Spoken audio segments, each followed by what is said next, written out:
está na França, tem uma tempestade gigante e ele está sem luz. Então, a gente acabou conseguindo entrar no horário do evento e você tem 20, 30 minutos para falar sem problemas. É um prazer tê-lo conosco. Já? O prazer é nosso. Eu que estou muito feliz de ter sido convidado para participar desse evento com vocês, um evento da FURB. A minha formação, a minha infância é do Rio Grande do Sul, né? Então a gente tem um carinho muito especial pela FURB, que é uma universidade, uma universidade pública, né, que exerce uma influência política, científica muito forte na região sul do país. E sempre que a gente passava ali, né, por Florianópolis, Blumenau, assim, a gente já via as placas, nossa, olha que legal, né?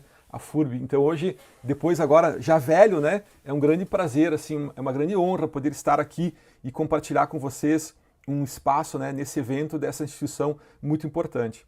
E eu gostaria de cumprimentar especialmente o professor Leonardo Rocha, né, coordenador do programa de pós-graduação em Direito da FURB, que é uma grande alegria, um grande prazer estar aqui junto com ele. E em nome do professor Leonardo, quero cumprimentar também todos os demais professores do programa, os alunos, né, os mestrandos, os doutorandos, os pesquisadores, os estudantes de iniciação científica e todo mundo que está participando. E lembrando também que é um evento muito importante, porque ele não envolve só a FURB, mas também várias outras instituições importantes, né, do Sul, outras internacionais, né? Então realmente é um evento que a gente assim, tipo, ó, que legal, né? Fomos convidados para um evento muito importante. E nesse dia, eu gostaria de contar assim para vocês, né, uma perspectiva da democracia que é bem diferente, que é a ideia de democracia em Niklas Luhmann, né? Luhmann, um autor da teoria dos sistemas, um autor que tem chamado muita atenção assim para diversas áreas, né, do conhecimento. Ele que tem formação jurídica, mas que acabou a partir, né, de estudos com Talcott Parsons na sociologia norte-americana sistêmica dos anos 40, desenvolvendo uma teoria dos sistemas sociais, né, que vai assim, ir muito além da questão jurídica, né, para compreender e para desenvolver uma própria teoria da sociedade. E curioso que Luhmann e Habermas eles são muito parecidos em alguns aspectos, né, e muito diferentes também em outros.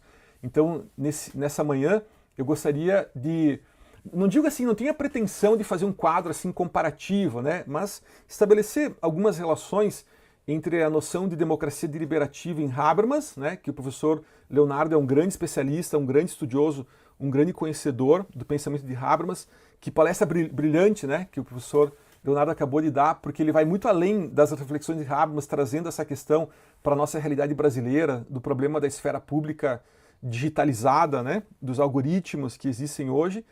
E eu quero trazer, então, também essa visão, podemos dizer assim, né, tão diferente, tão exótica, né, da democracia, que é a visão de Niklas Luhmann, tá? Que não estudou tanto assim a democracia, certo? É curioso que Luhmann, apesar da quantidade de trabalhos, né, que ele tem escrito sobre direito, política, sobre várias questões que poderiam tangenciar a questão da democracia, né, ele dedicou pouquíssimas frases, pouquíssimos trabalhos para essa questão específica, né, da democracia, tá? E um dos textos mais importantes de Luhmann sobre a democracia não é a política da sociedade, porque na política da sociedade, que é o livro talvez mais importante, o mais acabado, digamos assim, né, mais lapidado do pensamento de Luhmann sobre o sistema político da sociedade, ele não fala tanto assim de democracia. Curioso isso, né? Mas a gente tem um artigo do Luhmann que se chama O Futuro da Democracia, que é um artigo que ele escreveu no final dos anos 80, muito próximo ali da queda do Muro de Berlim, sabe? E isso na Alemanha foi um evento muito importante, né?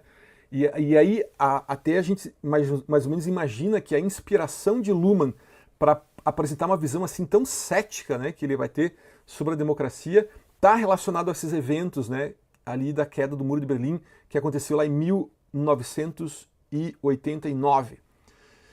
E esse artigo ele tem uma publicação numa versão em inglês, numa revista até marxista, curioso isso, né? O Luhmann ele não é um marxista, né? Diferente de Habermas, que tem essa conexão com uma tradição teórica da escola de Frankfurt, né? O Habermas ele trabalha muito com a ideia de uma filosofia como transformação, como emancipação do sujeito, que é a tradição do pensamento crítico, né? De Frankfurt. O Luhmann não. O Luhmann ele ele se afasta, né, dessa tradição do pensamento crítico, porque ele trabalha justamente com teoria dos sistemas, né, que tem uma veia mais ligada ao funcionalismo sistêmico, mas, claro, não é funcionalista porque o próprio Luhmann também é um dos maiores críticos, né, da sociologia do Parsons e assim por diante. Mas ele publicou esse texto em inglês numa revista de tradição marxista. E esse mesmo texto, O Futuro da Democracia, ele foi publicado também como um capítulo final, um adendo em espanhol, que está disponível nesse livro aqui, ó, A Teoria Política no Estado de Bem-Estar Social, que também tem publicações em italiano, em inglês, tá? Tem várias línguas, mas também tem em espanhol, né, que talvez seja uma língua que pode ser um pouco mais acessível ao público brasileiro. Então o último capítulo reproduz, é uma boa tradução do texto, tá? Que se chama O Futuro da Democracia. Então tá. Então eu vou contar para vocês o que é a democracia em Luhmann, como é que Luhmann enxerga a democracia, e eu quero fazer também uma pequena comparação, assim, só para vocês entenderem um pouco do referencial teórico, né, de por que Luhmann pensa dessa forma, né? Porque para nós, em nível de pós-graduação, a gente não fica satisfeito só em saber assim, o que é a democracia, né? Tá, resposta correta, letra B, né? Não.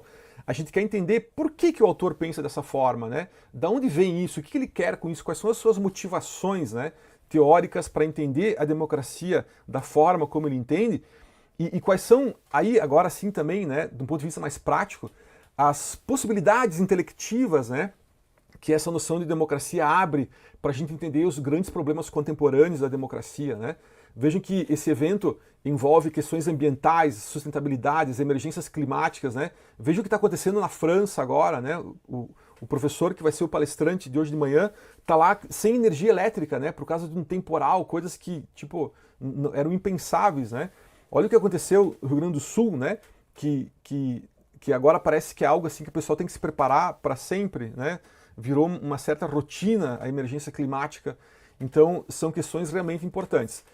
E os problemas da polarização e o problema hoje em nível global, que a gente está pensando também, que já não é mais, não faz tanto sentido talvez falar em esquerda, direita, mas a gente percebe hoje um movimento de globalização neoliberal de um lado e um renacionalismo ultraliberal do outro, sabe? Esse desenho, né, em termos de uma filosofia política que está se firmando hoje em nível global. Tudo isso, meus caros, a gente faz também um teste de pedigree da teoria aqui, né, para ver se essa forma de observação ela realmente tem um potencial intelectivo interessante, né, para poder observar, para poder compreender o que realmente assim está acontecendo, tá bom? Então, vamos lá. Pessoal, primeira coisa que é interessante perceber é que tanto Luhmann quanto Habermas, tá, eles estão um pouco além do paradigma da filosofia da linguagem, certo? Então, isso é um aspecto interessante para vocês perceberem, galera, que Luhmann e Habermas não falam somente em linguagem, né? A gente está falando aqui da virada linguística que aconteceu no início do século XX, nas duas versões, a versão lógica, né, do Wittgenstein, que vai ser muito influente sobre Hans Kelsen, né? Veja que Kelsen já trabalha com o direito como uma linguagem normativa, né? Reparem que já é uma perspectiva muito mais avançada do que o positivismo da escola da exegese, certo? E a outra versão da virada linguística, que é a versão filosófica, né? Ou uma versão dentro de uma ontologia existencial, que é a versão de Martin Heidegger, certo? Que é a ideia de uma filosofia hermenêutica que depois vai ser radicalizada por Gadamer, né? Como uma hermenêutica filosófica. Então a gente tem, no século XX, uma grande transformação paradigmática que acontece a partir dessas duas viradas linguísticas, né, que, apesar de serem diferentes, né, elas vão concluir que a própria construção, né, da ideia de mundo, de sentido, da própria existência das coisas pressupõe a linguagem. Então, a linguagem não vai ser mais entendida como um meio de comunicação, como um meio de transmissão de informações, mas a linguagem será entendida a partir dessas viradas linguísticas como a condição de possibilidade da própria existência do mundo, sabe? Uma frase do Wittgenstein, Wittgenstein, os limites do meu mundo são os limites da minha linguagem. Olha que interessante. Se você quer compreender o mundo de uma forma mais ampla, você precisa desenvolver uma linguagem também mais ampla, com uma capacidade de denotação mais ampla. Porque se a nossa linguagem for muito pequena, muito simples, o nosso mundo será também muito pequeno e muito simples. Uma frase de Gadamer, ser que pode ser compreendido é linguagem. Olha que interessante, né? Ou seja, turma, a própria existência das coisas pressupõe linguagem, né? Não há ontologia sem linguagem, entende? Então essas são as viradas linguísticas, né, que produziram uma grande transformação no modo como nós compreendemos o mundo e a nós mesmos, né? Ali na década de 30 dos anos de 1900. Muito bem. Só que Luhmann e Habermas, eles estão além disso, meus caros. Isso que eu quero chamar a atenção de vocês nessa primeira observação. Reparem que Habermas, em 1982, quando ele publicou a teoria da ação comunicativa, tá? Ele já foi para frente. Reparem que Habermas, ele também tem essa questão da linguagem, ele entende isso com profundidade, certo? Mas o Habermas não fala mais em linguagem, ele fala em comunicação. Ó, esse aqui é um detalhe interessante. A teoria da ação comunicativa não é uma teoria de uma ação linguística, né? Como tu poderia pressupor em Austin, né? O Peirce da semiótica, ou Saussure da semiologia, né? Não. O Habermas ele já incorpora aqui uma nova forma de pensamento que ele chama de pragmática formal, certo? Que trabalha com a noção de comunicação, tá? Que é justamente aquilo que conecta as pessoas na forma de novo tipo, digamos assim, uma nova tipologia, né, de racionalidade que vai muito além da razão instrumental, da razão normativa e da razão expressiva, né, que são aquelas três dimensões que ele pega usando ali um insight, né, que vem da filosofia de Karl Popper, tá?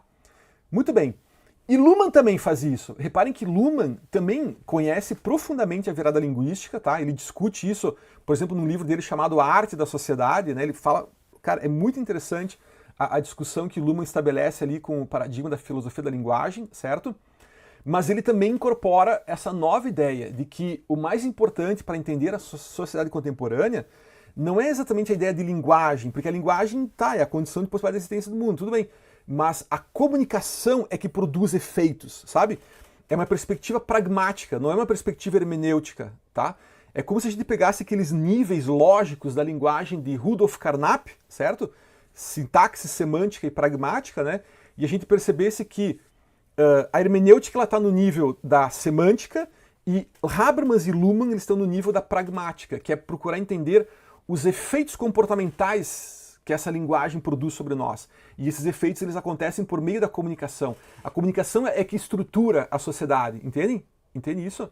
Então esses dois autores, eles são interessantíssimos, pessoal, porque eles estão a um passo além da virada linguística no momento que eles começam a pensar aquilo em termos de comunicação. Claro, muitas polêmicas, muitas discussões filosóficas, né, existem sobre esse gap, né, entre a filosofia da linguagem e uma filosofia da comunicação, vamos colocar assim, tá? Mas não é o ponto, né, da nossa palestra hoje. A gente pode deixar isso, né, para uma futura discussão. Então temos essa coisa em comum entre os dois, né? Os dois eles estão trabalhando uma ideia de comunicação e não apenas de linguagem, tá? Só que a comunicação para cada um deles é uma coisa diferente, meus caros, porque para Habermas a comunicação pressupõe consenso, né? Pressupõe um agir orientado ao entendimento. Olha só, Habermas entende, claro, na tradição de Max Weber, né, que existe a razão instrumental, estratégica, né, dominada pelos sistemas, né, que é justamente o poder da política e o dinheiro da economia, tá? Mas existe, por outro lado, em Habermas, né, aquela dimensão do Lebenswelt, o mundo vivido, né, ou o mundo da vida, que é esse conjunto das tradições, dos hábitos, né, da cultura, do amor, da arte, né, daquilo que nos torna, assim, talvez humanos, enfim, né? Não que tudo isso seja só coisas boas, né? Tem muitas coisas também perversas, né, nesse lado do mundo da vida, tá?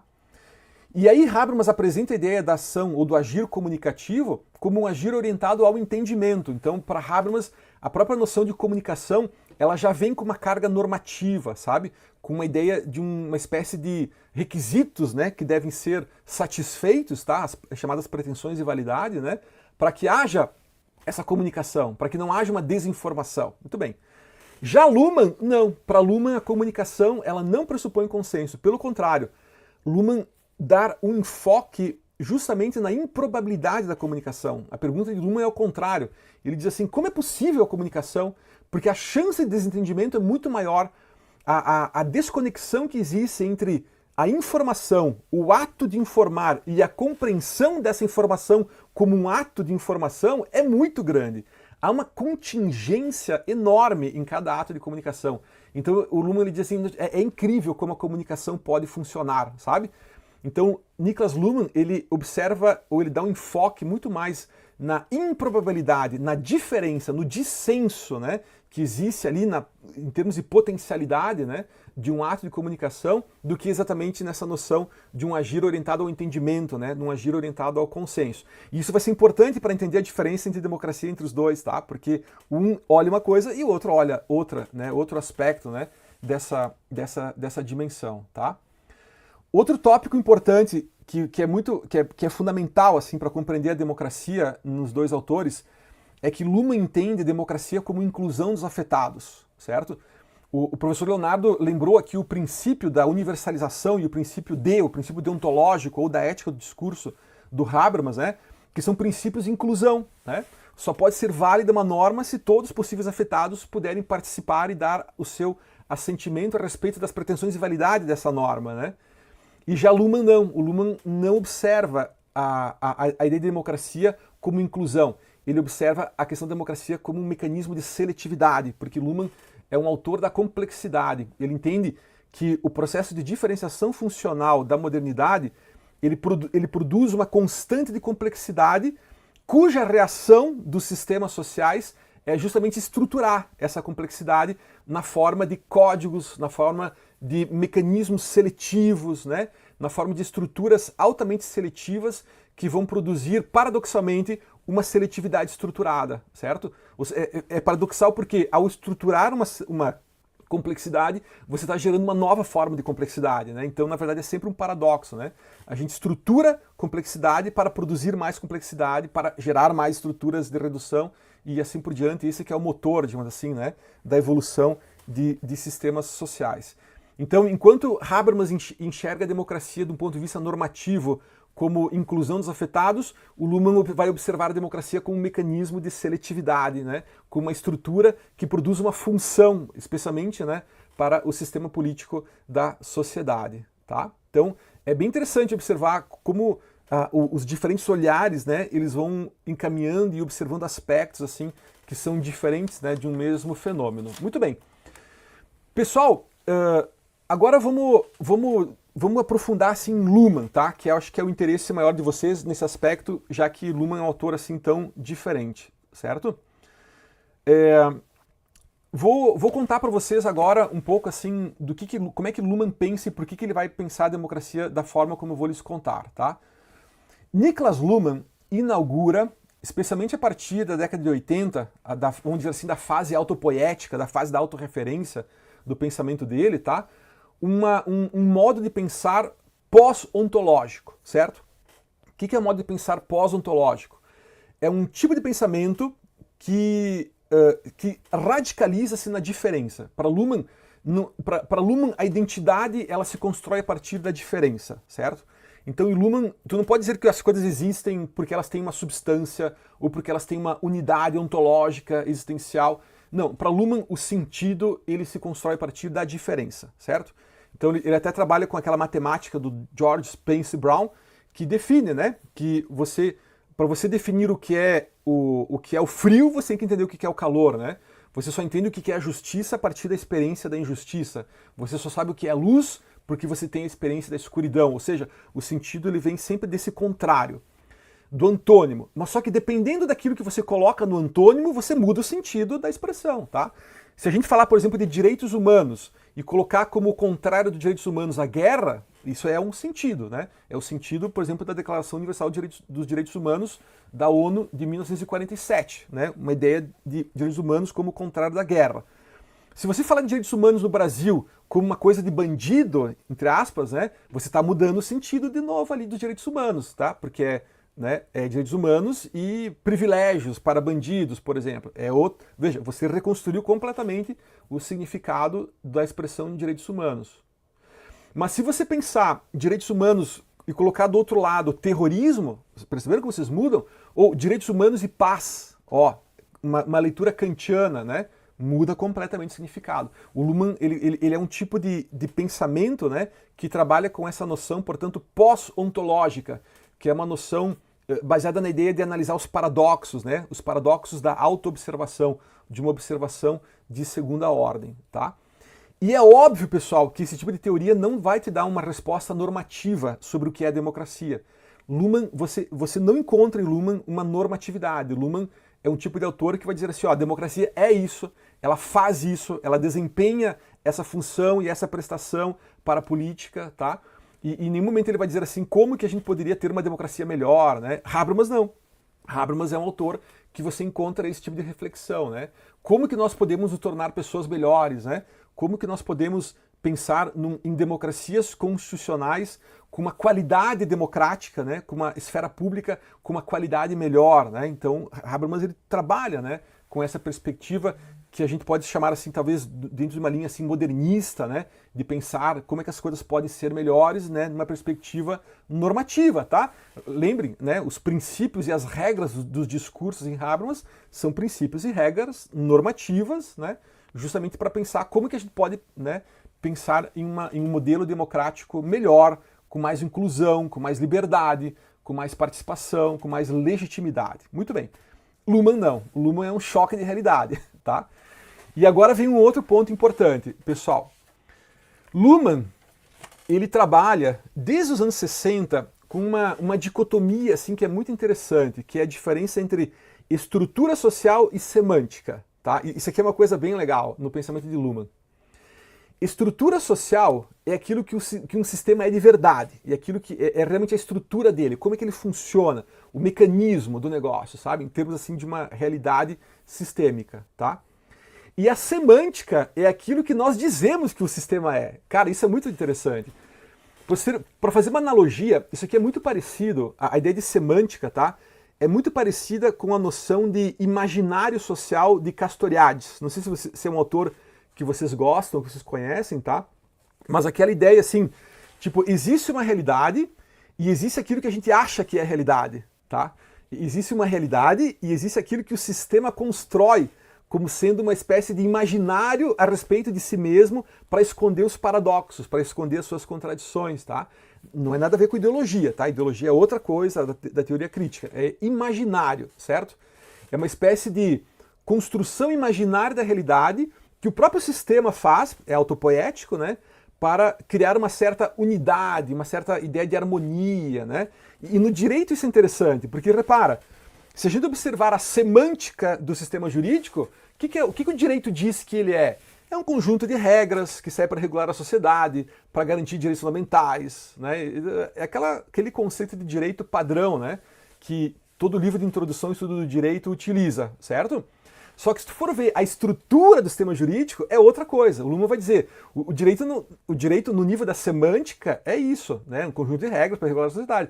Mas no nível da estrutura, o direito é um sistema de generalização simbólica de expectativas sociais normativas. É outra coisa, completamente diferente, tá? E a democracia vai ser isso também em Luhmann. Repara que a semântica da democracia, ou seja, a autodescrição que a política produz para explicar o que é a democracia, tá? É o quê? É um mecanismo, um procedimento de construção de legitimidade, né? De eleições, de governo do povo, pelo próprio povo, não é isso? Um mecanismo de participação popular nas decisões políticas importantes, né? Da comunidade ou do Estado, conforme, né, a época, ou do reino, ou do império, ou das repúblicas, né? Conforme o modelo, tá? Um princípio de participação, né, nas decisões, beleza, isso realmente é o que a semântica do sistema diz que é a democracia. Mas o Luhmann, ele analisa justamente a diferença entre a semântica e a estrutura do sistema, aquilo que realmente é, né, aquilo que realmente faz, né, o mecanismo aqui do direito, tá? E para Luhmann, turma, vou ler para vocês o que é democracia. Vocês não vão acreditar. Vou ler aqui. Tô com o livrinho aqui, ó. Democracia não é o domínio do povo sobre o povo. E tampouco é um princípio segundo o qual... Estou fazendo uma tradução aqui direta, tá? Uma tradução livre. Tampouco é um princípio segundo o qual todas as decisões devem tomar-se de modo participativo. No lugar disso, proponho conceber a democracia como a cisão do cume do sistema político. Olha que frase assim, parece até um pouco misteriosa, né? Como assim a cisão do cume do sistema político?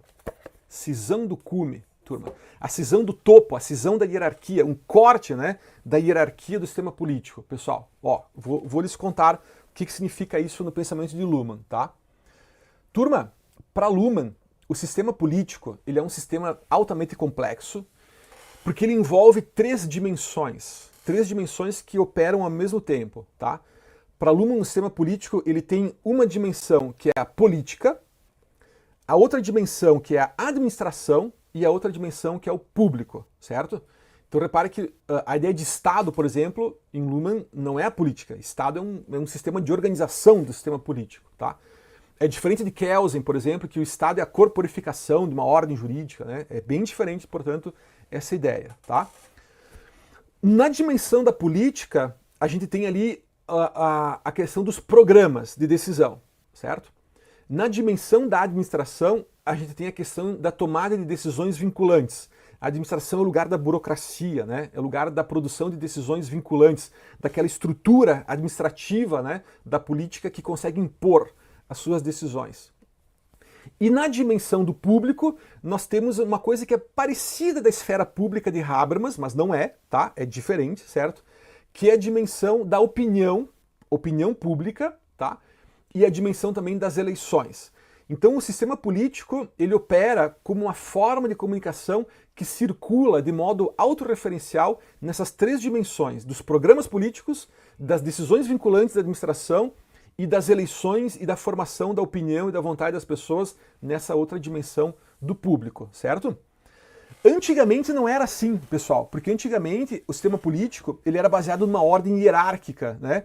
O poder soberano ele era identificado com o corpo do rei ou do imperador, né? O corpo do poder soberano ele simbolizava o ápice da hierarquia, né? de um sistema político.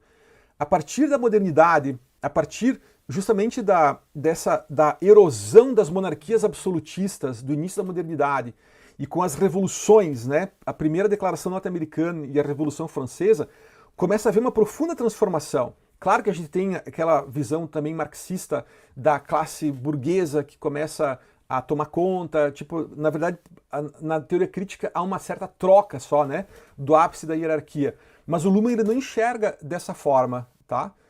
O Luhmann ele entende que o Estado, que a política hoje não tem mais uma hierarquia, que esse sistema agora ele é autorreferencial e no lugar dessa hierarquia nós temos a ideia de democracia, um símbolo, né, que ocupa o lugar que antes era ocupado pelo rei, pelo poder soberano, pelo imperador, pela aquela imagem, lembrando daquele livro Os Dois Corpos do Rei, né, do Kantorowicz, né, aquela imagem do corpo que é ao mesmo tempo sagrado e profano, né, é ao mesmo tempo divino e também fisiológico, né, um corpo que morre, mas que ao mesmo tempo, né, ele mantém uma continuidade dinástica no plano político.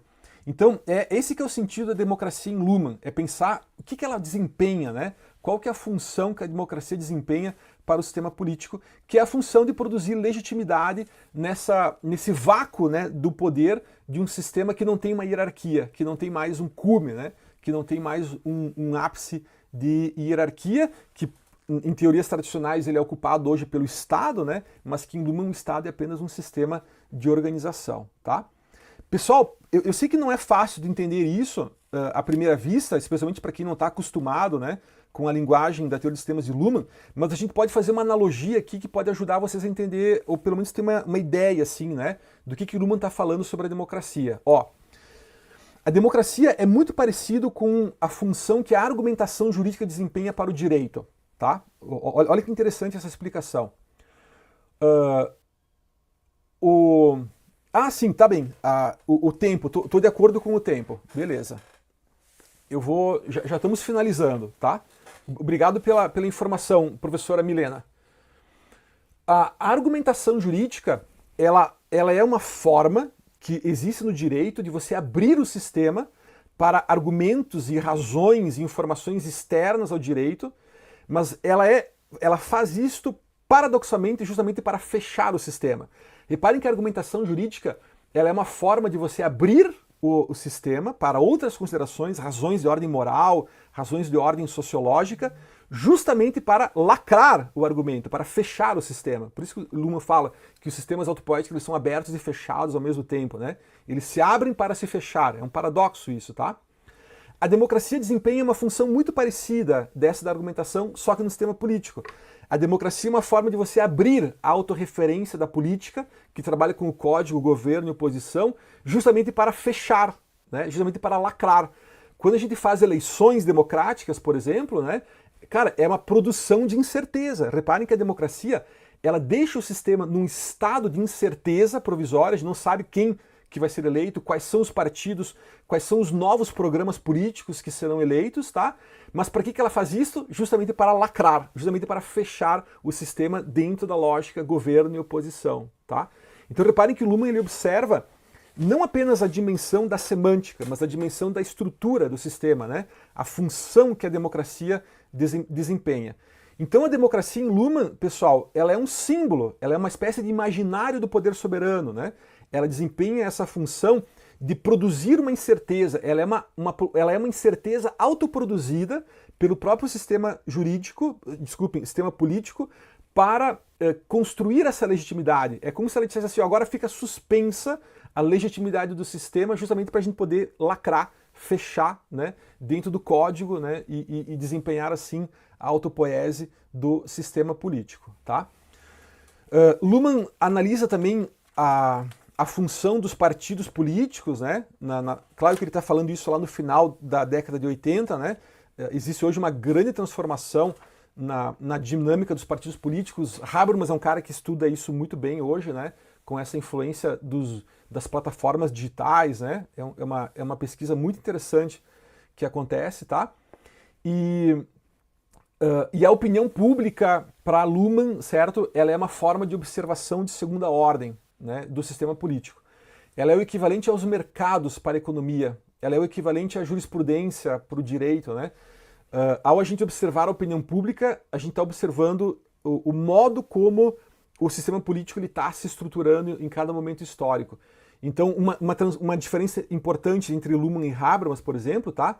É que para Habermas, a opinião pública ela é formada na esfera pública, certo? E Luhmann entende que essa opinião pública ela não tem uma influência tão forte assim na esfera pública. Claro que Luhmann morreu antes das redes sociais e internet, né? Pode ser que hoje ele poderia pensar isso de uma forma bem diferente. Mas a comunicação de massa em Luhmann, né, na época, né, que ele morreu muito mais cedo, né, do que a gente poderia esperar, tá? Infelizmente ele morreu muito jovem ainda, né? O Luhmann acredita que a comunicação de massa produz muito entretenimento e nessa dimensão do entretenimento você não tem ali uma formação de uma opinião pública do modo assim como ele entende, né, que ela aconteça, porque a opinião pública acontece no nível da observação de segunda ordem, tá? E não exatamente apenas de uma influência cega, assim, uma manipulação, né? Como na teoria crítica isso se torna um pouco mais evidente, tá? Então, pessoal, esses são alguns tópicos que eu gostaria de compartilhar aqui com vocês, justamente para motivar vocês, né, a estudar democracia em Luhmann, né, que é um conceito muito diferente, muito exótico, comparado assim com a tradição que existe no direito, né, de pensar a democracia, tá? E o professor Leonardo me pediu, e eu vou tentar enviar o PDF por e-mail desse texto, né, O Futuro da Democracia, né, de Niklas Luhmann, que pode ser uma base assim bem legal para vocês compartilharem, né, e estudarem e verem como é diferente, como é interessante, né, o pensamento da teoria do sistema sobre Niklas Luhmann, tá bem? Então agradeço muito mais uma vez o convite que me foi feito, muito obrigado, cumprimento o professor Leonardo novamente por essa oportunidade e eu devolvo a palavra. Muito obrigado. Professor Dr. Rafael, muitíssimo obrigada. Foi um prazer escutar aos dois professores. Falar sobre democracia é um assunto extremamente importante, ainda à luz desses grandes doutrinadores contemporâneos. Então, muitíssimo obrigada. Foram interessantíssimos estímulos de reflexão e de também aprofundamento. Bom,